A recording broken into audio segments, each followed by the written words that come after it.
हाय, मी Neelam. Makeup तुम्ही केला नाही मॅडम? मेकअप करावा की न करावा यासाठी सप्तरंग 594 आणि बोलकी पुस्तके माझं चॅनल सबस्क्राईब करा आणि लाईक शेअर करा. विद्यार्थ्यांशी संवाद साधत होत्या.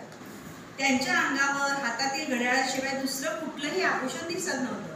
इतकंच काय तर विद्यार्थ्यांना सर्वात जास्त आश्चर्य याचं वाटलं की त्यांनी तोंडाला पावडर सुद्धा चोपडलेली नव्हती.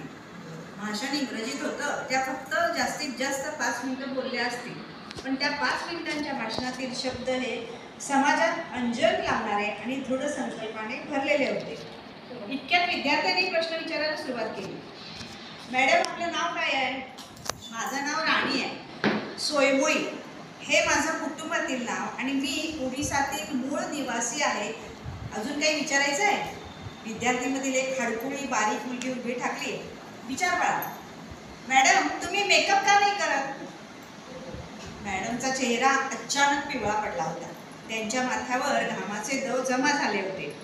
चेहऱ्यावर हसलेलं हास्य अचानक नाहीसं झालं आणि समोर बसून असलेले विद्यार्थी एकटक मॅडमकडे पाहत होते.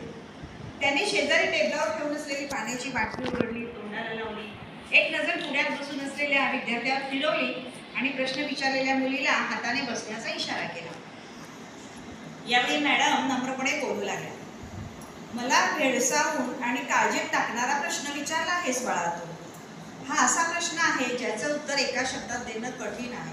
उत्तरात तुम्हाला माझ्या आयुष्याची कथा ऐकावी लागेल.